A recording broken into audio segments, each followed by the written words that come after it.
Bienvenidos a Di Loreto Horror.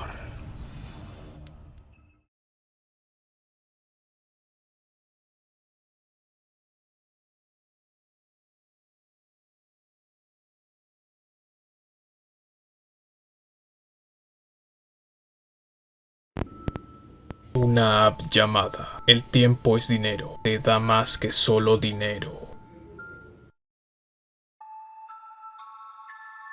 En los últimos 3 días, he amasado una fortuna de $30.000. Todo comenzó cuando estaba sentado en la cama de mi dormitorio.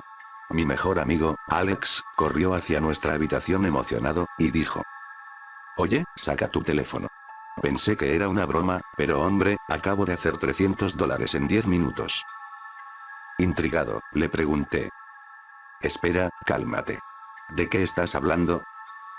Me agarró el teléfono de la mano y me lo lanzó después de un par de tecleos. Levanté mi teléfono y vi un cofre del tesoro en medio de la pantalla. Presiona continuar para participar en la cacería del tesoro más grande de toda la historia. Antes de que reflexionase sobre ello, Alex presionó el botón para continuar y hubo un salto hacia mi pantalla de inicio. La aplicación llamada El tiempo es dinero estaba situada en el centro de una pantalla que de otro modo estaría vacía. Cacería y renuncio eran las dos opciones con el lema «Las decisiones son irreversibles» escrito por debajo. Presioné cacería y me llevó a una página en blanco con 8 ubicaciones cercanas enlistadas. Una de ellas era el puesto de emparedados al que planeaba dirigirme, así que lo presioné. La aplicación se cerró y mi aplicación de navegación se inició. Alex y yo nos apresuramos y, cuando llegamos a la tienda de emparedados, la navegación se cerró y El tiempo es dinero se reanudó, mostrándome la fotografía de un ladrillo rojo debajo de la manguera. Caminé a un lado del edificio y vi el ladrillo. Cuando lo levanté, había 5 billetes de $100 con una nota. Bien hecho. Esta fue la primera vez que tenía dinero extra. Con una sonrisa, le entregué a Alex un billete de 100, pero colocó el dinero de vuelta en mi mano, diciendo: «Esto significará el cambio para nosotros. Seremos ricos pronto». Me reí y metí el dinero en mi bolsillo, entrando a la tienda para mi primer almuerzo libre de estrés en un largo tiempo. Al día siguiente, pasamos todo el día en la aplicación y fuimos a cada lugar que la lista nos mostró. 12 horas de caminar y correr, y un total combinado de $9.000. Más tarde, regresamos a nuestra habitación con el aliento derrotado, pero con una sonrisa permanente en nuestros rostros. Dividimos el dinero por la mitad, aunque llegamos al acuerdo mutuo de que buscar por nuestra propia cuenta nos permitiría hacer mucho más dinero. Ayer por la mañana fue más que productivo para mí. Corrí por la ciudad como un desquiciado e hice un total de $21.000. A las 2 de la tarde, presioné la opción para la biblioteca de mi campus. Cuando llegué ahí, una fotografía del escritorio de la biblioteca saltó en mi pantalla. Cabeceé mentalmente a modo de afirmación y corrí hacia adentro, observando que el bibliotecario no estaba detrás del escritorio. Había una caja pequeña en la segunda gaveta. Cuando la abrí, descubrí la pila de billetes más grande que había visto hasta el momento. Enterré mi mano en la caja y tomé el dinero, pero sentí algo delgado y duro al fondo. Por instinto, saqué mi mano de la caja y noté que me había manchado de un líquido rojo espeso. Tragándome el vómito que había amenazado con salir, me aferré al dinero y lo metí en mi bolsillo. Al final de la caja había un meñique amputado. Asqueado, tiré la caja dentro del escritorio y salí corriendo. Me tomó 3 viajes más para darme cuenta de que necesitaba retirarme. En las 3 siguientes ubicaciones encontré el dedo de un pie, el dedo de otra mano y un corazón enlazado a una batería de auto. Aún latía artificialmente cuando agarré el dinero que tenía encima. Ayer, Alex no regresó a la habitación. Empecé a entrar en pánico a las 9 de la noche porque no había vuelto. Tomé mi teléfono y vi que tenía un mensaje nuevo. Era de 1 hora antes, y de Alex. Me he estado encontrando con algo rarísimo. No del tipo normal de raro. Unos dedos y otras partes del cuerpo que ni me sé. Borré la app y la bajé de nuevo. Esta vez escogí renuncio. Deberías pensar en hacer lo mismo. Esto no está bien, te lo digo. Me quedé despierto por algunas horas esperándolo, pero cuando el agotamiento del día me alcanzó, caí dormido. Me desperté a las 10 de la mañana, hoy. A pesar del dinero que había ganado, me desperté atemorizado y desamparado. Alex no estaba en la habitación. Traté de llamarlo 7 veces, pero cada vez fui redirigido automáticamente al correo de voz. Mi teléfono vibró 3 veces. Lo levanté y presioné el botón de encendido. Era una notificación de El tiempo es dinero. Alex Jameson se ha ofrecido para ser un donador del juego. Mis dedos temblaban y mi frente se empapó de sudor. Presioné la notificación y una fotografía de mi mejor amigo apareció en la pantalla. El amigo que golpeó a mi primer bravucón y el que me preparó para mi primera cita estaba recostado al pie de la fotografía. Había un agujero en donde su pecho debería estar. Con lágrimas rodando por mis mejillas, grité bajo una mezcla de dolor, angustia y miedo abrasador. No sé a quién acudir, o cómo garantizar mi seguridad si renuncio. Hice más dinero del que jamás hubiese esperado que haría durante la universidad, pero entregaría cada centavo y mi propia vida con tal de que Alex pudiera respirar una última vez. Enterré a mi prometido en lo que debió haber sido el día de nuestra boda.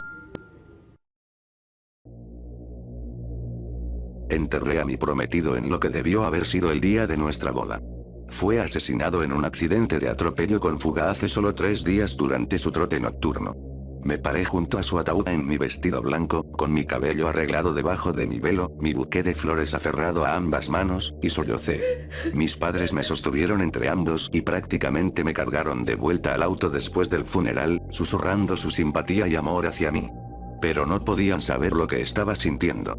Nadie podía. Trataron de convencerme de ir a casa con ellos en vez de regresar a la casa que había compartido con Brandon, pero eso era lo único que quería. Estar en mi propio hogar, lejos de ojos curiosos, la lástima y los bien intencionados pero exhaustivos clichés concedidos a la casi viuda de luto.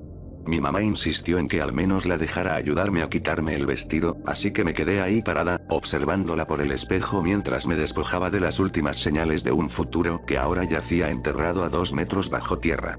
Se ofrecieron a quedarse y hacerme la cena, a limpiar, cualquier cosa para evitar dejarme sola, pero me rehusé. Necesitaba tiempo para mí misma. Una vez que se habían ido, caminé lentamente de cuarto en cuarto, reclinándome en el marco de las puertas y revisitando memorias antiguas del tiempo que pasé con Brandon. Solo él, yo y este gran lugar. Recorrí mis dedos por la pared en el pasillo frontal, encontrándome con la grieta que él siempre me había prometido que iba a reparar. El rechinido en el tablón que siempre me hacía saber que venía al piso de arriba. Me paré en el centro de nuestra cocina, pensando en todos los platillos que le había preparado, y cómo sabía la manera exacta en la que le gustaba que cocinara su carne o la combinación de especias que prefería. Me senté en su silla favorita en la sala de estar, la que siempre dejaba desocupada para él. Nuestras paredes y su manto contaban la historia de nuestra vida por fotogramas. Sonriendo en trajes de baño en Hawái, riendo con amigos en un bar irlandés, acurrucados en una fogata en Maine. No podía contar en cuántos lugares habíamos estado juntos en el transcurso de los últimos 7 años o cuántos amigos habíamos hecho en el camino. Nos veíamos tan felices. Y ahora había acabado. En el funeral, escuché todos los cumplidos hermosos con lágrimas derramándose por mis mejillas. Nuestra familia y amigos recordaron lo mejor de Brandon, su amabilidad, su naturaleza altruista, su ingenio. Todos tenían historias acerca de maneras en las que él había estado allí para ellos y sobre la influencia positiva que había sido en sus vidas. Agradecí sus recuerdos afectuosos y lloré aún más fuerte por haberlos escuchado. No fui capaz de hablar en el funeral de Brandon, aunque no es como si alguien hubiera esperado que lo hiciera. Todo por lo que estaba pasando aún era demasiado crudo, demasiado doloroso. Pero aquí, en la casa vacía, podía exhibir mi propio encomio privado para el hombre que hubiera sido mi esposo. Tomé un aliento profundo, ordenando mis pensamientos para barajarlos en forma de palabras que necesitaba pronunciar en voz alta. Brandon, le dije a sus fotografías. Mi voz comenzó a temblar entre cientos de emociones. Pasamos juntos por un largo tiempo, y si las cosas hubiesen salido como se planeó, tendríamos toda una vida más por delante. Me prometiste que iba a ser tu chica por siempre. Me dijiste que estábamos destinados a estar con el otro y que harías cualquier cosa para mantenernos juntos. Me detuve, recogiendo nuestra foto de compromiso preferida. En ella, lo veía desde abajo y él desde arriba, ambos sonriendo, tan enamorados. Dibujé esas sonrisas con mis dedos y sentí que las lágrimas se abultaban de nuevo. Estoy agradecida de que estés muerto, hijo de puta. Me llevé la foto conmigo por la casa, observando a la pareja feliz que retrataba y a la realidad en la que había vivido, a la grieta que siempre había estado prometiendo que iba a arreglar después de que me azotó contra la pared. El tablón rechinante que me advertía cuando estaba subiendo para buscarme. Dentro de la cocina, en donde había pasado un año siendo arrojada al suelo antes de que aprendiera a cocinar su carne con precisión. en donde me había arrojado platillos completos de comida en la cabeza mientras me encogía de miedo porque las especias no estaban exactamente como las quería. De vuelta en la sala de estar y su silla favorita, en donde se sentaba y bebía y me insultaba. Cometí el error de sentarme ahí una vez. Una vez. Una costilla casi rota me enseñó esa lección muy rápidamente. Me giré de nuevo hacia nuestra vida perfecta enmarcada a lo largo de las paredes. Me giré de nuevo hacia todas las mentiras. Lo habíamos escondido muy bien, ¿no? Nadie nunca sospechó nada. Me acerqué a la fotografía de Hawái y la arrojé al suelo. Una por una, empecé a desmantelarlas, regocijándome con el sonido de vidrio haciéndose añicos, hasta que solo la fotografía de compromiso quedó intacta. Me senté con ella descansando en mis rodillas. También hubo buenos tiempos, todos los que nuestra familia y amigos habían relatado, y realmente había estado agradecida por el recordatorio de que aún había un hombre en algún lugar dentro del monstruo. El miedo me había mantenido atada a él por tanto tiempo. Aún podía sentir sus dedos aplastando mis muñecas, escucharlos siseándome las últimas palabras que me había dicho. ¿Crees que simplemente puedes dejarme? Te habré matado antes de que eso suceda. Eres mía, y siempre lo serás. Y luego se había ido a correr como si nada hubiese pasado mientras yo lloraba en el suelo. Tomé la fotografía conmigo a la cocina e hice a un lado la cortina para ver al jardín trasero. El atardecer había caído, revistiendo todo con sombras azules, incluyendo el toldo que protegía el Mustang del 67 que Brandon había restaurado. Se las había arreglado para hacer que la vieja bestia anduviera de nuevo y estuvo muy orgulloso por ello. Me obligó a verlo conducir de atrás hacia adelante alrededor de los campos detrás de la casa, riéndose victorioso todo el tiempo por la ventana del lado del conductor.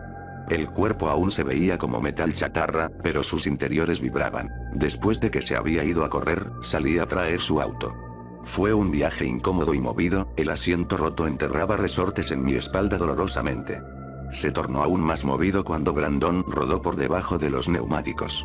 Miré hacia atrás una vez para verlo recostado a un lado del camino rural y desértico, completamente quieto. Apenas podía respirar, apenas podía creer lo que había hecho. Pero ninguna parte de mí se arrepentía. Una vez que llegué a casa, sorprendentemente había muy poco que debía lavar, y, a decir verdad, ¿qué diferencia hacía una abolladura más en el capó? Lo volví a cubrir y guardé la llave en el bolsillo frontal del smoking de Brandon, con el que decidí enterrarlo. No me había dado cuenta de que estaba llorando de nuevo, las mismas lágrimas de alegría que habían estado cayendo todo el día. Enterré a mi prometido en lo que debió haber sido el día de nuestra boda, y empecé a vivir de nuevo. Un sueño de muerte.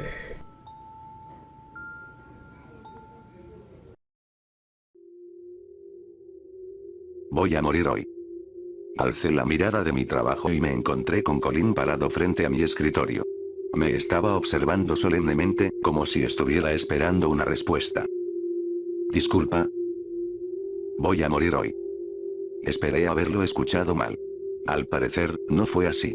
Hice a un lado mi lápiz y crucé las manos encima de una pila de hojas de trabajo. ¿Por qué dices eso, Colin? El hombre me lo dijo. ¿Qué hombre? Rápidamente, mi escepticismo se convirtió en preocupación. El hombre que me visitó mientras estaba durmiendo. ¿Te refieres a tus sueños? Sí. Suspiré. ¿Recuerdas cuando tuvimos la conversación acerca de que los sueños no son reales? ¿Sí? La lección pareció haberse desperdiciado en él. Así que si esto pasó en un sueño, ¿es real? Sí. Amaba a mis niños, a cada uno de los 23, pero podía ser retador enseñarle los conceptos más abstractos a un niño de 7 años. Eso, y los problemas de comportamiento que surgían de vez en cuando, eran probablemente las partes más frustrantes de enseñarle al segundo grado. Está bien, y si sabes que los sueños no son reales y sabes que el hombre es parte del sueño, ¿eso no significa que el hombre no es real? No. Replicó Colin con seguridad.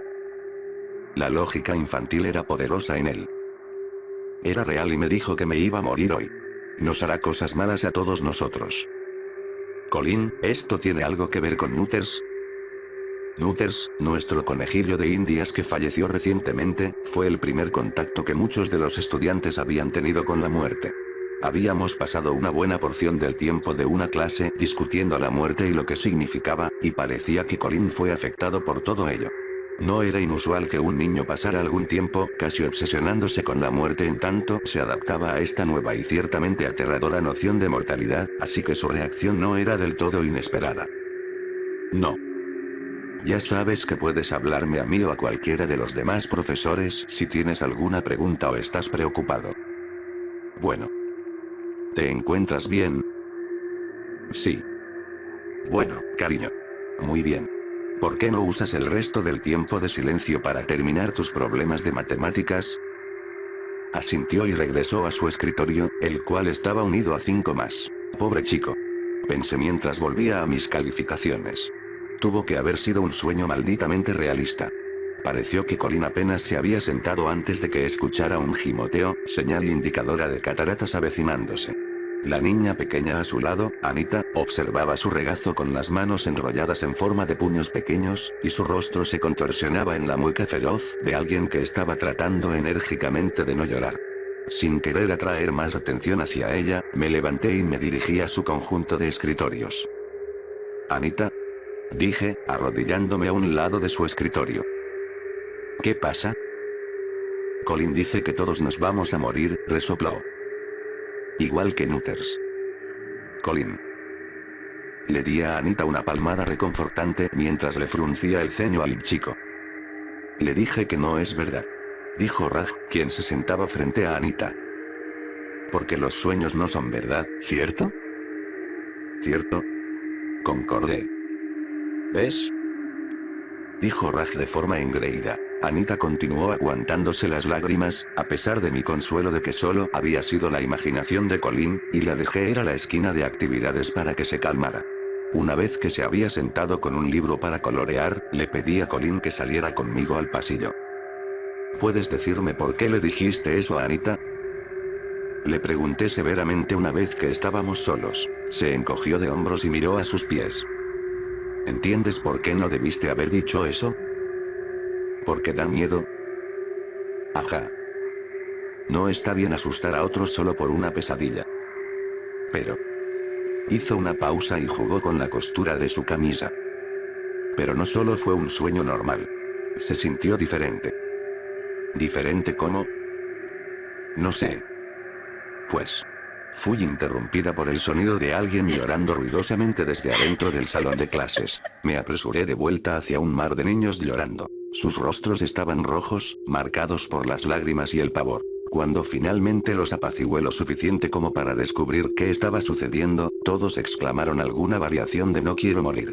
Con algo de insistencia, soltaron que uno de los otros estudiantes le había preguntado a Anita por qué estaba en la mesa de actividades durante la hora de silencio, y ella le contó acerca del sueño de Colin y su insistencia con que realmente había un hombre esperando en las sombras para matarlos a todos. Bien, bien. Sostuve mi mano en el aire, mi señal de silencio, y dentro de poco el único sonido que estaban haciendo era el resoplido ocasional. Colin tuvo una pesadilla y todos sabemos que las pesadillas no son reales, ¿cierto? Cierto. Me repitieron los niños a modo de coro. A veces, nuestras imaginaciones pueden volverse muy aterradoras, pero eso nos puede hacer daño. Exceptuando trastornos mentales reales, añadí en mi cabeza. No. Cierto. Así que ustedes de verdad no tienen nada de lo cual preocupar. Un estallido distante, como alguien dejando caer una brazada de libros pesados por el pasillo, me detuvo a la mitad de la oración. Le siguió un grito. Todos los niños miraron hacia la puerta, más curiosos que atemorizados. Todos los niños, a excepción de Colin. Él me estaba mirando a mí con sus ojos ampliados, y dijo: "Es el hombre". Hubo otro estallido, más ruidoso, más cercano, y el sistema de megafonía se activó. La señorita Wortel, nuestra directora regordeta y maternal, habló con su típica voz animada desde los altavoces. Se les notifica a todo el personal que estamos bajo código negro. Por favor, sigan el protocolo adecuado. El tiempo pareció haberse detenido. O, más bien, el tiempo continuó y yo me congelé. Por un largo momento, solo pude pensar en una cosa: código negro. Código negro. Tiroteo escolar. Fue el sonido de uno de los estudiantes estornudando lo que me sacó de mi ensimismamiento.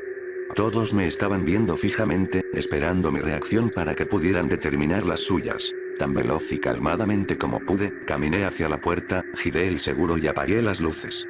Bien, sé que usualmente es la hora de leer, pero hoy vamos a jugar un juego, ¿sí? Mi mente se aceleraba a medida que les gesticulaba que se pusieran de pie. Todos levántense, rápido, rápido. Ahora, vámonos todos a la parte trasera del salón y sentémonos contra la pared. Samuel, sin empujar. Tenemos que ir rápido, pero no hagan nada de ruido para que no perdamos. Lo están haciendo muy bien, chicos. No sé qué fue lo que hice para impedir que mi voz se quebrara. Una vez que los había sentado tan lejos de la puerta como era posible, me senté frente a ellos y alcé mi mano. ¿Recuerdan cuando aprendimos a cantar Itsy Bitsy Araña? Pregunté con un susurro. Ellos asintieron. Ahora vamos a hacer eso. Si no hacemos nada de ruido, vamos a ganar, así que cantar está bien, pero sin hablar. ¿Entendido? Los guié por las primeras estrofas de la canción, la cual habíamos aprendido de un orador sordo que había venido para enseñarles acerca de que ser diferente estaba bien, y traté de mantener una sonrisa en mi rostro. Afuera, en el pasillo, 3 disparos más regurgitaron, cada uno acompañado por los gritos sofocados que provenían de alguien afuera del salón de clases. Mis niños se sobresaltaron con cada uno. Su canto fue ralentizado por la incertidumbre y comenzaron a verse nerviosos. «Señorita», murmuró Anita. Había un entendimiento en su rostro, el conocimiento de que algo se encontraba muy mal, incluso si no terminaba de comprender qué era. «Está bien. Todo estará bien. Solo tenemos que permanecer muy callados y muy quietos». «Ya no quiero seguir jugando», dijo alguien más. «Solo un poco más.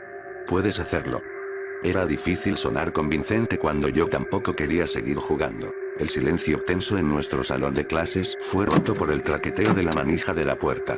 Cuando una de las niñas comenzó a llorar, la recosté ágilmente en mi regazo y cubrí su boca con una mano mientras presionaba un dedo índice en mis labios. «Por favor, no hagan nada de ruido», les rogué con la mirada. «Por favor, no dejes que el hombre malo nos haga daño». Me respondieron con el mismo gesto. Podía escuchar las pisadas paseándose por el corredor, los sneakers estrepitosamente chillones del perpetrador en medio de la quietud escalofriante que había caído encima de la escuela. Parecían estarse disipando, yendo más y más por el ala del edificio que conducía al salón de música, pero permanecí rígida, aún sosteniendo con firmeza a la niña sollozante mientras ella se aferraba a mí de la misma forma. Algo se estampó contra la puerta del salón de clases, provocando que la madera pesada temblara dentro de su marco. Mis niños gritaron y se acobijaron entre sí, rogando por sus padres y con que querían irse a casa. Otro golpe en la puerta, como si alguien estuviera lanzando su propio peso hacia ella. El asesino estaba tratando de entrar. Tenía que tomar una decisión. Me quité del cuello al brazo de mi estudiante y la aparté de mi regazo para que me pudiera parar. Una inspección rápida de la habitación me mostró que el objeto más cercano y pesado era una de las sillas de plástico en las que los niños se sentaban. No haría mucho frente a un arma, pero era todo lo que tenía. «Quédense detrás de mí, ¿entendido?». Usé mi mejor voz de profesora, la que usualmente comandaba respeto y obediencia inmediata. El día de hoy no estaba segura de si realmente me habían escuchado en lo absoluto. «No quiero morir». Me tragué un sollozo propio en tanto permanecía de pie frente a mis niños y nada más que una silla. «No quiero morir». La puerta se estremeció de nuevo. Alguien gritó desde el pasillo, un sonido furioso y primitivo seguido por un gruñido arrastrado y sin aliento, y nuestra puerta tembló de nuevo, pero esta vez con menos fuerza, como si alguien hubiera caído contra ella. «Dámela». Estaba gritando el señor Johnson, el maestro de música. Hubo rasguños contra la puerta, el sonido de una riña en tanto el señor Johnson trataba de quitarle el arma por la fuerza. «Papi». Colin también había reconocido el sonido de la voz de su padre. Antes de que pudiera detenerlo, pasó como una flecha a mi lado y corrió hacia la puerta. Su mano se estaba acercando a la perilla cuando la pistola se gatilló de nuevo. El escritorio detrás de él se chispeó de rojo y Colin cayó de espaldas. Su mano extendida se desplomó a su lado, flácida. «Al suelo», gritaba el señor Johnson por sobre los gritos de los niños. «Al suelo, hijo de puta». Me arrastré hacia el frente y me arrodillé junto al cuerpo inmóvil de Colin. Su único ojo restante estaba enfocado perdidamente en el techo. «Ya está, niños. Ahora están a salvo. Tengo el arma, estarán bien». El señor Johnson continuó reconfortando a los niños histéricos a través de la puerta, diciéndoles que ya no debían temer, que se encontraban bien. Se encontraban bien. Acuné a su hijo muerto en mi pecho mientras lágrimas silentes se derramaban por mis mejillas, y le permití creer eso por unos segundos más. Un enano furioso se viste como una niñita para atrapar pedófilos. ¿Escuchaste el título? Bien, entonces ya estás al tanto de lo que pasa. Mi teléfono. 15% de batería. Nos conviene darnos prisa. Me estoy escondiendo detrás de un árbol con Mark Burnham mientras escribo esto, aunque recientemente se le conoce mejor como Stacy. Dentro de poco, un hombre de 42 años, casado con una mujer que no le importa en lo absoluto, va a estacionarse por el camino de tierra. El hombre ha tenido la oportunidad de conocer a Stacy estos últimos días en un parque cercano. Ambos parecieron gustarse, pero el hombre se sentía muy tímido acerca de conocer a los padres de Stacy. Fue por eso que quiso que jugaran aquí afuera en el bosque en donde no habría nadie más. Ahí está, una camioneta blanca, ¿me estás jodiendo? En la hora indicada. Es imposible que tu bus esté a tiempo, pero programas una cita con un depredador y puedes cronometrarle la llegada. Esta es la tercera víctima de Mark, así que estoy empezando a hacerme una buena imagen mental de cómo funciona todo. Mark Burnham es un hombre de 26 años, creo que prefieren que los llamemos personitas.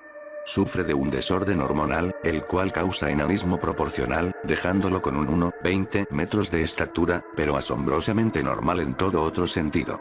Resulta que una rasurada al ras y un suéter holgado son suficientes para que pueda hacerse pasar por una niñita de 8 años, aunque regordeta, llamada Stacy. Estoy observando al hombre salir de la camioneta. Está mirando de arriba a abajo por el camino como si tuviera miedo de que alguien lo estuviera espiando. El bastardo no tiene idea de lo que está sucediendo. En fin, conocí a Mark hace un par de semanas en nuestra terapia de grupo. No voy a entrar en detalles, pero es suficiente con que sepan que ambos sobrevivimos a una experiencia traumática cuando éramos niños. Empezamos a conversar, no puedes evadir la charla incómoda después de que alguien acaba de confesar que fue convertido en una marioneta de mano, y Mark trató de relajar el ambiente contando un chiste sobre ser el único que nunca se vuelve demasiado viejo para los pedófilos. No fue un buen chiste, pero nuestras intenciones sí lo eran. El hombre está llamando a Stacy. Mark se alisa su peluca e intercambiamos una sonrisa maniática. Es difícil no reírse cuando Mark delata su presencia con esa voz aguda e infantil. El hombre ya ha ubicado a Mark. Está viniendo en mi dirección. Mark corretea colina arriba, atrayendo su atención. Lo tenemos que conducir un poco más adentro del bosque para que ningún excursionista aleatorio interrumpa la ejecución. El hombre ya me ha pasado. Lo voy a seguir en un minuto. Tengo mi pistola de mano conmigo, como repuesto, por si acaso. No soy muy bueno con ella, pero afortunadamente no tuve que usarla las primeras 2 ocasiones. Mark es un brujo con su navaja de mariposa y puede hacer gritar a un hombre como no tienes idea. Respira profundo. Respira profundo. Y ve. Seguí al hombre por alrededor de 5 minutos antes de que Mark se detuviera. Sus pequeñas piernas estaban pateando el madero sobre el cual se sentaba. Una máscara de inocencia pura y júbilo. El hombre se sentó cerca. Estaban hablando suavemente. No pude escuchar con claridad qué era lo que estaban diciendo, pero no pasó mucho antes de que el hombre se inclinara para besar a Mark. Se sacó la peluca. Le metió el cuchillo.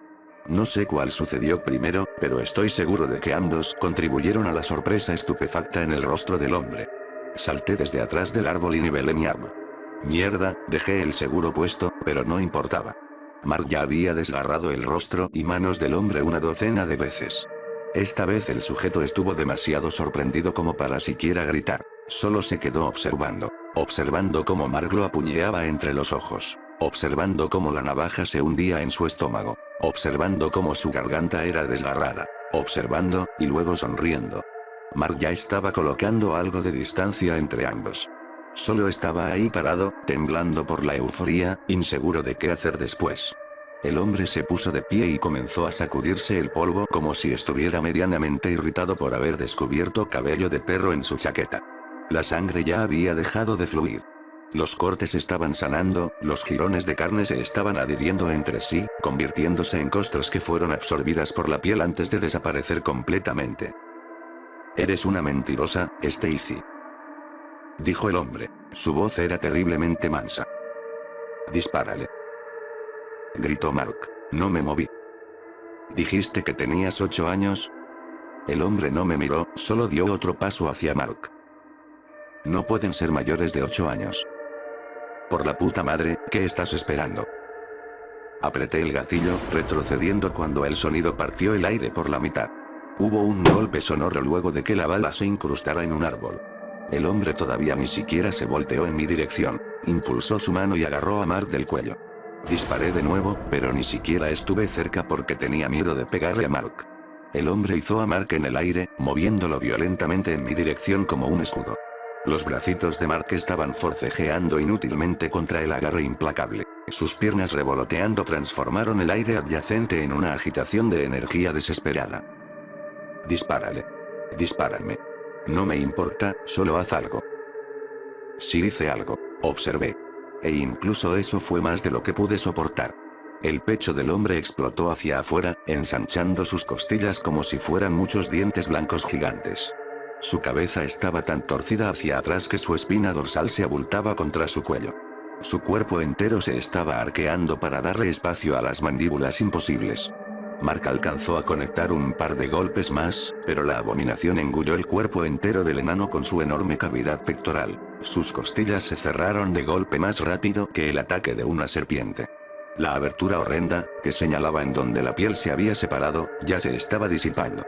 Dentro de poco, no hubo nada aparte de su camisa rota para marcar el lugar desde donde se había burlado de su propia humanidad. Tráeme a una niña de 8 años real el día de mañana. Me dijo. Me di la vuelta y corrí. Tan rápido y con tanta fuerza que cada hueso de mi cuerpo se sentía como si estuviese a punto de partirse por el impacto de mi galope. «Oh no», pronunció a mis espaldas. «¿Qué es lo peor que te podría pasar?» Tía Cascabeles.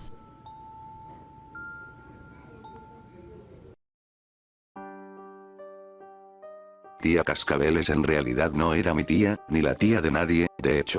Ni siquiera estoy seguro de si tenía una familia propia en lo absoluto. Simplemente era así como todos se referían a ella. Tía Cascabeles había sido una constante en el vecindario desde mucho antes de que yo naciera, y no existía una sola persona que, al menos, no hubiera oído hablar de ella. Era algo así como una leyenda viviente. La vieja arpía fanática de los gatos, sin los gatos. No era inusual ver por tu ventana, en el silencio de la noche, y divisar a tía Cascabeles movilizándose calle abajo, con su gran bastón para caminar aferrado a una mano y su indomable cabello blanco destellando bajo la luz de la luna. Y si no la veías, la escuchabas.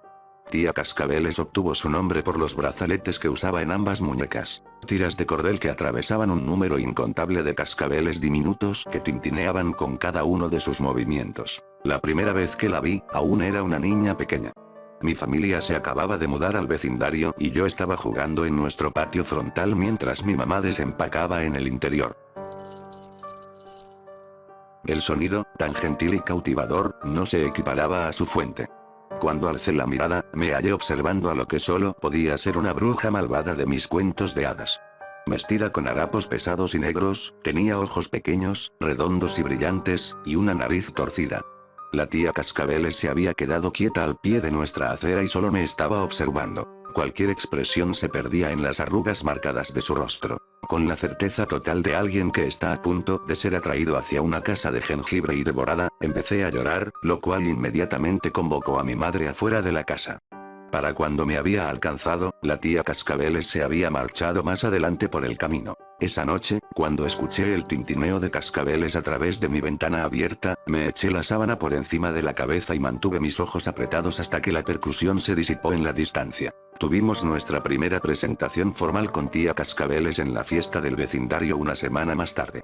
Ella no fue invitada, o, al menos, no asistió, pero aún así la vimos yendo de paso lentamente mientras aventuraba su mirada por sobre todos los niños pequeños que estaban corriendo por los alrededores. Mi mamá frunció el ceño y se giró hacia nuestra vecina, Betsy. ¿Quién es ella?, le preguntó, virando la cabeza en dirección a la anciana. Ah, no te preocupes por ella. Solo es tía Cascabeles. ¿Familia tuya? No, nada más es un apodo. ¿Sabes? Ni siquiera estoy segura de si conozco su nombre real. Sea como sea que quieras llamarla, es inquietante. Betsy se rió. Es inofensiva, solo un tanto excéntrica.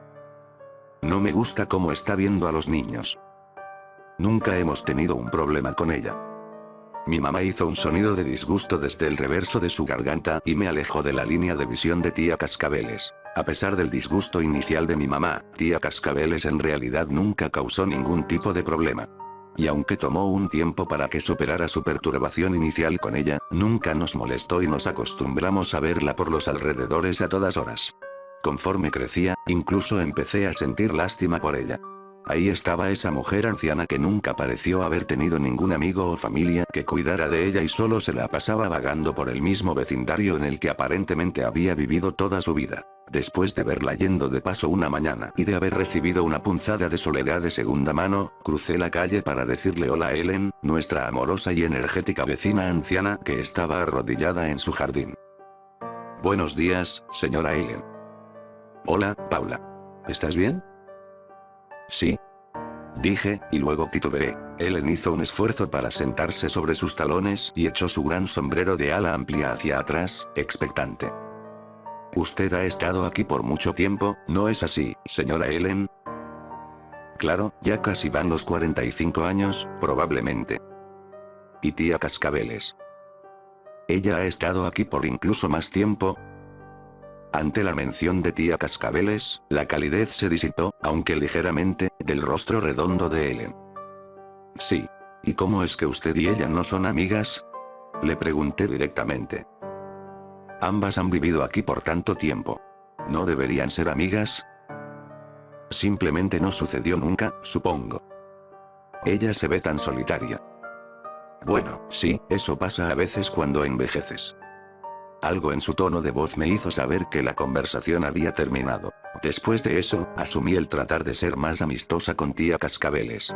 No parecía correcto que siempre estuviera sola, y yo quería tratar de ayudar. La saludaba, le preguntaba qué tal estaba, y a veces incluso caminaba un poco a su lado. Nunca me prestaba mucha más atención que un pequeño movimiento de cabeza, y, al comienzo, mi presencia parecía paralizarla. La atrapaba viéndome desde el rabillo del ojo, cauta y suspicaz. Gradualmente, se empezó a relajar y me permitía unírmele sin siquiera una mirada. Aún no decía mucho, pero me permitía parlotear, lo cual se sentía bien para alguien de 12 años que con frecuencia no tenía la oportunidad de hablarle a un adulto tan abiertamente. Mi mamá todavía se preocupaba un poco acerca de cuán seguro era que estuviera a solas con tía Cascabeles, pero lo permitía dado que yo nunca salía de nuestra calle y mi mamá me podía ver desde la ventana del piso de arriba. Continué mis caminatas con tía Cascabeles por muchos años. Aprendí muy poco de ella en ese tiempo, pero la quería de todas formas. Había algo confortante en su naturaleza callada y firme. Y a pesar de que nunca se vio menos como una arpía, cualquier temor que le pude haber tenido se había ido hace mucho. ¿Por qué los cascabeles? Le pregunté un día. Mi partida hacia la universidad se estaba acercando, y supuse que si no se lo preguntaba entonces, nunca lo haría. Tía Cascabeles, ahora más marchita y lenta que nunca, le dio una sacudida gentil a una de sus muñecas delicadas y moteadas por la vejez. Uno por cada uno. ¿Cada qué? Pero no contestó, y nunca lo haría. No directamente, en todo caso. Tía Cascabeles falleció menos de 6 meses después, mientras yo estaba en la universidad. Nadie ni siquiera supo hasta que mi mamá se dio cuenta de que no la había visto merodear por un par de días. Tras una visita, la descubrió sentada en un sillón reclinable, ya tiesa y fría. Pobre tía, dijo mi mamá por el teléfono después del descubrimiento. Ningún familiar cercano ni nada. ¿Qué le va a pasar a su casa? ¿A todas sus cosas? Pregunté. No estoy muy segura. Supongo que lo van a subastar. Pobre tía. Remedé. El pensamiento de desconocidos husmeando las cosas de tía Cascabeles me sacó de onda. ¿Qué tal si tenía algo privado que no quería que cualquier persona particular encontrara? ¿No estaría bien permitirle a extraños fisgonear sus pertenencias y pisotear su hogar? Me di cuenta de que tía Cascabeles y yo no habíamos sido apegadas en el sentido tradicional, pero yo era lo más próximo que tenía a un pariente. Sentía una responsabilidad hacia ella. Me fui de la universidad esa noche después de mandarles un correo a mis profesores, haciéndoles saber que había tenido una muerte en mi familia. Fue un viaje largo de 3 horas, pero cuando me estacioné en el parqueo oscuro de lo que una vez había sido el hogar de tía Cascabeles, sentí que había tomado la decisión correcta. Lograr entrar fue más fácil de lo que había anticipado, pues el seguro en la puerta trasera estaba roto.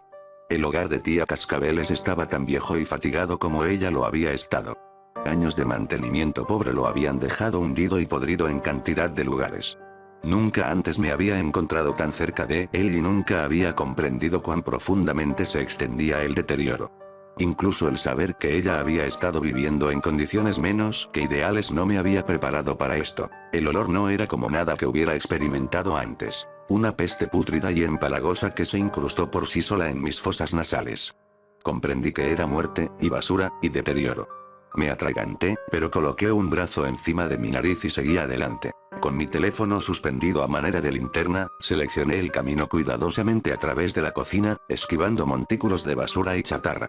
La sala de estar se encontraba en un estado similar. El paraíso de un acumulador de contenedores descartados y el tipo de harapos que encuentras a un lado de la carretera. El aire se sentía pesado, grasoso y me parecía difícil respirar.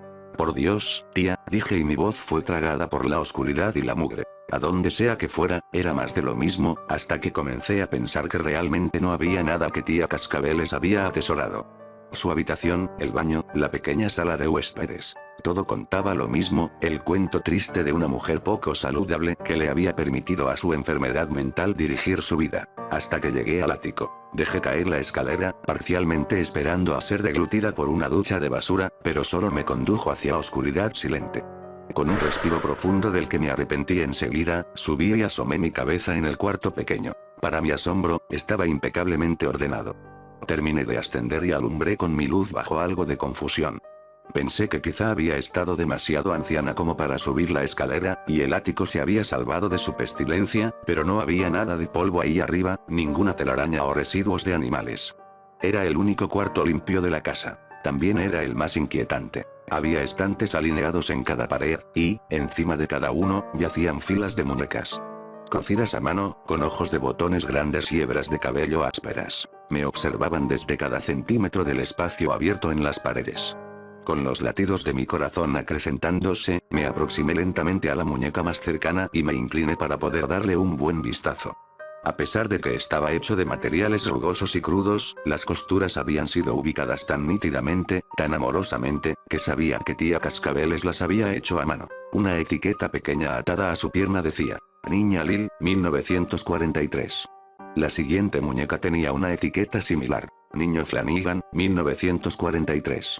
Fui hasta el final de una fila, leyendo cada inscripción. Cuando llegué al final, levanté gentilmente la última de esa fila. Niña Pearson, 1947. Tanteé su peso en mis manos, dándole un pequeño apretón. Dentro, algo pequeño y duro rodó entre mis dedos.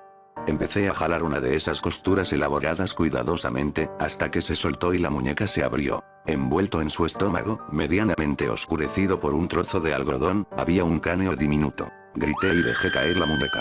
Cayó al suelo y el cráneo se salió desde la abertura de su costado, con sus dos ojos negros observándome desde lo bajo. Trastabillé para alejarme atravesando todo el camino hasta que me golpeé con un mueble antiguo arrinconado contra la pared opuesta. Desde dentro de uno de sus cajones, escuché el tintineo familiar y distante de un cascabel. Me giré hacia él lentamente, como si tuviera miedo de que tía Cascabeles se alzaría desde el cajón junto con ese sonido, pero, por supuesto, permaneció cerrado hasta que lo abrí. Sus brazaletes, envueltos en papel de pañuelo delgado, yacían por encima. Debajo de ellos, estaban envueltos de la misma manera un libro de contabilidad con una carátula de cuero y lo que parecían ser herramientas quirúrgicas viejas. Temblando y desesperada por respuestas, empujé los cascabeles a un lado, los cuales tintinearon a modo de protesta, y abrí con violencia el libro en el escritorio. Las páginas estaban llenas de bloques de información precisa y nítida, cada uno detallando nombres, fechas, estados maritales y meses. Me tomó un momento para darme cuenta que cada nombre pertenecía a una mujer. Ellen Ardowitz. Deslicé mi dedo encima del nombre de mi energética vecina que siempre se la pasaba atendiendo a su jardín, y recordé cuán fría me había parecido siempre que hablaba acerca de tía Cascabeles. 13 de enero, 1956, casada, 4 meses. Además de eso, tía Cascabeles había añadido niña. Me di la vuelta de nuevo para encarar la habitación de muñecas con ojos de botón y me acerqué lentamente a la que estaba tirada en el suelo. Me arrodillé junto a ella y la levanté de nuevo, con el cuidado de no tocar los huesos que descansaban en su interior. Nunca antes había sostenido algo tan pequeño y frágil en mis manos. Uno por cada uno, me había dicho una vez tía Cascabeles, pero no me había dicho uno de cada qué. Ahora estaba empezando a comprender. Podía ver a tía Cascabeles muy claramente, parada en el borde de la multitud, observando a los niños tan llenos de juventud y vida, nunca molestando a nadie. Tía Cascabeles, quien había vivido su vida a solas, en silencio y en privacidad. El tipo exacto de mujer a la que los otros acudirían cuando necesitaran discreción. Coloqué de nuevo a la muñeca en el estante, y retrocedí. Una entrada en su libro por cada mujer a la que ayudó a escapar de una maternidad que no deseaban. Una muñeca por cada cuerpo diminuto que nunca daría un respiro. Un cascabel por cada bebé para que tía nunca se olvidara de ninguno de ellos. Lo quemé todo esa noche, las muñecas y el libro. Sabía que tía Cascabeles no querría que nadie supiera lo que había hecho. Pero me quedé con los cascabeles, guardados en una caja de zapatos en la parte trasera de mi armario. Me gusta pensar que ella habría querido eso, que alguien los continuara recordando en vez de ella. Ahora, siempre que escucho un tintineo similar, pienso en ella. Tía Cascabeles, quien no tuvo hijos propios ni ningún otro familiar, excepto aquellos que conservó después de que sus mismas madres no pudieron. Una para la melancolía.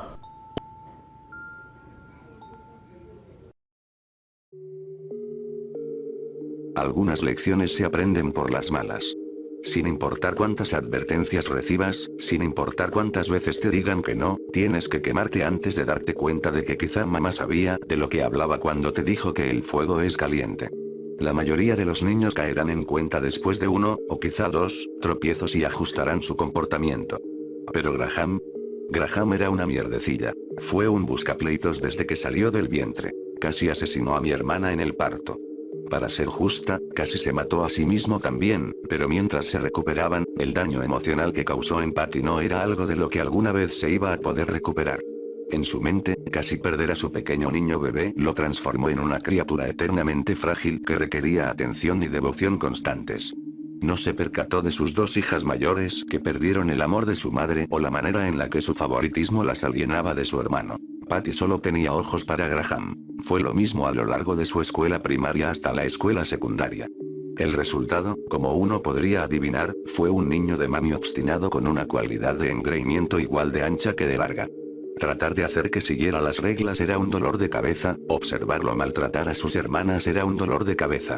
¿Y si alguien le decía algo acerca de su mal comportamiento a Patty? Prepárate para un sermón. No lo entiendes.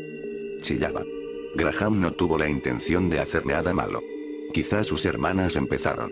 Es un niño sensible, déjenlo en paz. Era una sucesión infinita de excusas con Patty. Tratar de hacer al niño entrar en razón directamente era incluso peor. No me puedes decir qué hacer. No tengo que hacerte caso. No eres mi jefe. Menos mal, niño. Para cuando se graduó de la escuela secundaria, había inflado una cantidad sustancial de deudas a nombre de sus padres después de haberles robado sus tarjetas de crédito. Había estrellado más de un carro que le habían dado como regalo, y casi había incendiado mi casa después de que no lo dejé llevarse mi laptop nueva a la universidad. Dijo que esto último había sido un accidente, que no había pretendido botar la candela y quemar mis cortinas, y yo le dije que tampoco fue en serio cuando le partí la madre y lo dejé en el hospital accidentalmente. Sí, me pasé de la raya y golpearlo no iba a resolver nada de todas formas, pero se sintió bien haberle quitado esa sonrisa pretenciosa de la cara mientras su mamá me gritaba por haber sido abusiva. Como dije, mierdecilla. Pero Graham nunca la cagó realmente hasta su fiesta de despedida. Fue a finales de agosto, justo antes de que se fuera de viaje hacia la universidad, y yo estaba tan feliz de ver que se fuera, que opté por ser la anfitriona de la fiesta en mi casa, incluso sabiendo que bien podría incendiármela. Mi familia se había reunido para celebrar en el patio trasero con una barbacoa y unos cuantos regalos, y, sorprendentemente, todo había despegado bastante bien. Hasta sus hermanas, Fran y Helen, habían decidido asistir, a pesar de que tuve que sobornarlas con cantidades copiosas de alcohol. Estaba sentada en mi pórtico con las chicas, escuchándolas hablar sobre tener que prepararse para sus últimos años en la universidad, cuando un graznido estridente interrumpió a Helen a la mitad de su oración. ¿Qué fue eso?, preguntó, mirando de reojo hacia el sonido. Probablemente las urracas, dije. Tienen un nido en uno de los árboles. Malditas ruidosas. Para ser honesta, amaba a esas pequeñas cabronas. Es uno de los animales más inteligentes del planeta, demasiado ruidoso, y una gran molestia cuando estaba tratando de hacer la jardinería bajo su árbol si se sentían territoriales, pero, en su mayoría, teníamos un entendimiento. También me recordaban a mi difunta abuela, una vieja supersticiosa que me había dicho constantemente cuando era niña que siempre respetara a tres cosas por encima de todo lo demás: a Dios, a tus mayores y a las urracas. No te convenía quedar mal con un ave que podría traerte nada más que una suerte terrible, o al menos eso solía decirse. Pero aunque no lo creía realmente, aún así me quitaba mi sombrero figurado ante ellas en memoria de mi abuela. Ellen me dio un codazo. Oye, creo que Graham les está tirando cosas. ¿Qué? Me giré justo a tiempo para ver a Graham arrojarle una botella de cerveza de vidrio a la urraca macho. El ave, quien le había estado cacareando al chico desde una rama, recibió la botella justo en el pecho. Me encontraba a mitad del patio cuando la urraca aterrizó en la tierra con un golpe suave. Se quedó ahí, estremeciéndose, obviamente sufriendo, con su pequeña cabeza rotando débilmente de lado a lado. Graham levantó la botella, la cual permanecía intacta, y la dejó caer sobre la pobre criatura de nuevo. Por encima, su pareja se revoloteaba ansiosamente en el nido. ¿Qué mierda estás haciendo? Empujé a Graham con tanta fuerza que trastabiló hacia atrás y cayó sobre su espalda. ¿Qué diablos? Soltó, sorprendido. Lo ignoré, bastante consciente de que si no lo hacía, iba a hacer algo mucho peor que un simple empujón, y me arrodillé frente al ave. Ahora solo estaba temblando y su pecho se alzaba y caía con alientos rápidos y fútiles. Un líquido negro burbujeaba desde su pico. Lo agarré y lo acuné en mis manos mientras mi familia, atraídos por la conmoción, nos rodeaban. Murió silenciosamente. Tan solo un temblor pequeño y luego una quietud flácida y terminal. Su pareja continuó llorando por encima de nosotros, sobrevolando en círculos y revoloteando en medio de una angustia errática. ¿Se cayó?, preguntó mi madre. Graham lo mató, gritó Franny acusadoramente. Él no haría tal cosa. Comenzó a protestar Patty, pero bajé al ave y me di la vuelta hacia ella. Saca a tu hijo de mi propiedad antes de que lo mate. Solo estaba jugando, dijo defensivamente, viendo hacia nuestros padres y a su esposo en busca de apoyo. No fue su intención. A la mierda que no. No había esperado estar tan enojada, ni siquiera había estado tan molesta cuando hizo esa mamada con la candela, pero esto era diferente. Había torturado a un ser viviente. Lo había asesinado por diversión. Vamos a calmar. Mi cuñado se la quiso tirar de mediador, pero yo no estaba de humor. Entonces ustedes dos también se pueden ir. He dejado pasar mucha de su mierda a lo largo de los años, pero esto... no. Ni siquiera ustedes pueden inventar excusas para esto. Solo es un ave. Soltó Patty. Fuera. Rugí, dándole un empujón. Mi madre colocó una mano en mi brazo, pero me la sacudí. Llévatelo y vete antes de que llame a la policía y lo reporte por abuso animal. Con indignación, Patty y su esposo acogieron a Graham entre ambos y se lo llevaron. Él tuvo la osadía de sacarme su dedo medio por encima de su hombro, y casi le tiró al reverso de su cabeza la misma botella que había utilizado para matar al ave. Solo mi papá, habiéndose postrado frente a mí, me detuvo. Ahora que los ánimos de fiesta se habían ido, enterramos a la urraca y comimos una cena silenciosa en mi cocina. Esa noche, a medida que mis padres se iban con mis sobrinas, mi mamá me hizo a un lado y me dio un beso en la mejilla. Sé que es difícil amar a un niño como Graham. Tiene 18, no es un niño. Aunque sea así, cariño, por favor trata de superar esto. Por la familia. Es culpa de Patty que sea así.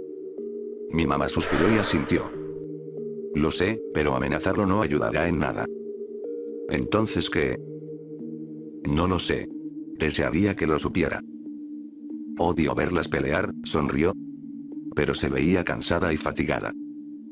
Graham aprenderá su lección en algún momento, pero no creo que sea tu deber enseñársela. Entonces, ¿quién demonios lo hará?, dije, irritada. Después de eso, se habían ido. Me senté en el patio trasero con una cerveza y escuché a la urraca llamar continuamente a su pareja. Era un sonido suave y triste, y me hizo pensar en mi abuela de nuevo y un poema viejo que solía recitarme. 1 para la melancolía, 2 para el júbilo. 3 para un funeral, 4 para un nacimiento, 5 para el cielo, 6 para el infierno, 7 para el demonio, en persona. Pues, Graham ciertamente se había asegurado de que la urraca restante estuviera llena de melancolía. La mañana siguiente, el nido que habían ocupado durante los últimos años estaba vacío. Me sentía un poco triste por haber perdido ambas aves, pero no fue exactamente difícil seguir adelante. Eran animales salvajes, no mascotas, y ahora que Graham se había ido a la universidad, era más fácil dejar ir a mi enojo. Aún me rehusaba a ver a Patty e intentaba evadir noticias acerca del psicópata que tenía por hijo, pero eso fue más por años de resentimiento que finalmente habían hecho erupción en vez de solamente por el incidente más reciente. A decir verdad, descubrí que una vida sin Graham era increíblemente gozosa. Es algo terrible odiar a tu único sobrino varón, pero sí me llegué a dar cuenta y a aceptar que el asunto había ido demasiado lejos.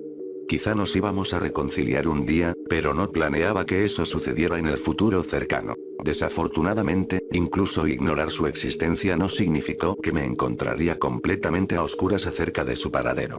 Las noticias familiares tienen su forma para colarse incluso cuando no las deseas. ¿Cómo está Graham?, le preguntó mi mamá a las chicas una noche durante la cena. Se habían quedado a visitar por el fin de semana y, dado que Patty no pudo llegar, yo estuve más que feliz de ir a la casa de mis padres para cenar con ellas. Está bien, dijo Franny rodando los ojos. Solo jodió otro auto. Este es su tercero, ¿cierto?, preguntó Ellen. Eso creo. Estuvo en un accidente, me dijo mi mamá, a pesar de que hice una demostración de que no estaba escuchando al sorber ruidosamente mis fideos. Golpeó a alguien en reversa. Resoplé. Se le ha estado haciendo difícil adaptarse a la universidad. Es su propia culpa. Se mofó Ellen. No todo, dijo mi mamá. ¿Por qué no nos cuentan cómo les está yendo a ustedes, chicas? ¿Solo les queda un semestre más después de este? Las desvió discretamente mi papá de lo que sin duda se iba a convertir en una discusión acalorada. Incluso con el intento de mi papá por alejarnos del tópico, Graham continuó surgiendo en la conversación. Aprendí que, junto a su accidente vial, se había caído por unas escaleras al querer salir al patio y se torció su muñeca, perdió una memoria USB que contenía un informe muy importante para una de sus clases, y rompió sus anteojos, quedando gravemente miope hasta que le pudieran mandar un reemplazo. Sentí exactamente cero empatía por él. A medida que las semanas continuaron, más malas noticias acerca de mi sobrino continuaron llegando. Había salido a trotar y se tropezó en un arbusto espinoso, y estaba llegando tarde a clase. No me importaba recibir este tipo de noticias. En todo caso, alumbraban mi día solo un poco. Pero comenzó a empeorar para el final de su semestre. Escuché de su madre que se estaba rehusando a salir de su habitación, que estaba paranoico y tenía miedo de ir a la intemperie. Le gritaba a cualquiera que tratara de hacer que abandonara su dormitorio. Era un misterio qué era lo que lo estaba inquietando. No lo decía. Incluso yo estaba empezando a preocuparme un poco por el cambio acelerado de su comportamiento, pero no había nada que pudiera hacer. Patty lo resolvería y eso sería todo. Excepto que Graham no acudió a su madre, ni a nadie más que hubiera estado más inclinado a ayudarlo. En su lugar, me llamó a mí. Era tarde por la noche y yo estaba a punto de irme a la cama cuando mi teléfono timbró. Al ver el número de Graham, casi no respondí, pero mi alma generosa pudo más. Hola, dije con un suspiro. ¿Cómo lo hiciste?, me preguntó Graham con un tono crispado, que me hizo imaginármelo encorvado en una silla, con el cabello enmarañado, ojos rojos y hundidos, y meciéndose de atrás hacia adelante mientras se aferraba al teléfono. Ah. Dime cómo lo hiciste. ¿Cómo lo estás controlando? ¿Hacer qué? Estaba a una pregunta críptica más de colgar. La maldita ave, estúpida. Su voz se quebró y lloriqueó ruidosamente por la línea. Bien, vas a tener que explicarme esto porque no tengo idea de qué estás hablando. La urraca. Me ha estado siguiendo por meses. Espera hasta que esté solo y luego me ataca, me hace caer. Me tiró por las escaleras, a un arbusto, me botó mis anteojos. Si dejo algo en la mesa cuando estoy afuera, se lo roba. Falló una asignación enorme porque se robó mi informe. Claro. Ha hecho cosas peores. Incluso voló hacia la ventana de mi auto y me hizo chocar. La urraca. ¿Sí? Se sienta en la ventana de mi habitación y golpetea el vidrio toda la noche. No puedo dormir para nada. No he dormido bien en semanas. Tienes que detenerla. Su voz estaba fatigada con una súplica desesperada. Espera, ¿realmente crees que estoy controlando a esta ave de alguna forma? No pude ocultar mi incredulidad por completo. Tienes que. Aún estás enojada por esa maldita ave de la fiesta, ¿no es así? Graham, ¿en serio, qué está sucediendo? Te lo dije. Es la urraca. La enviaste detrás de mí, lo sé. ¿Suenas demente? Dije inexpresivamente. Gritó, angustiado, y yo hice una mueca. Bueno, escucha, yo no envié a esa maldita ave detrás de ti, no soy la princesa de un cuento de hadas que habla con las putas criaturas del bosque. Se quedó callado por un momento y lo único que escuché fue un gimoteo patético. ¿Qué hago? No lo sé. Si crees que es el ave de mi patio, entonces has intentado disculparte con ella. No. Pues, sí la mataste. No fue a propósito. Se quejó con actitud desafiante. Lo que sea, ya te dije lo que creo que deberías hacer. Ahora depende de ti. Le colgué a la mitad de su llanto. Después de que había bajado el teléfono, caminé hacia mi ventana trasera y pasé la mirada por el patio oscuro, al árbol en donde las urracas habían hecho su nido. Había permanecido vacío desde que la hembra lo había abandonado. Razoné que el chico debía estar teniendo algún tipo de colapso nervioso. ¿Era posible que el ave lo hubiese seguido al otro lado del estado? ¿Podían las urracas ser tan agresivamente vengativas? No. No. Solo no podía lidiar con la universidad. La presión era demasiada, estaba perdiendo la cabeza. Pasa con más frecuencia de la que uno se imagina con los estudiantes de primer año. Pero eché un vistazo por la ventana de nuevo y escuché el eco de la voz de mi abuela al reverso de mi mente, y, por más tonto que fuera, supe que no me había convencido del todo. Una para la melancolía.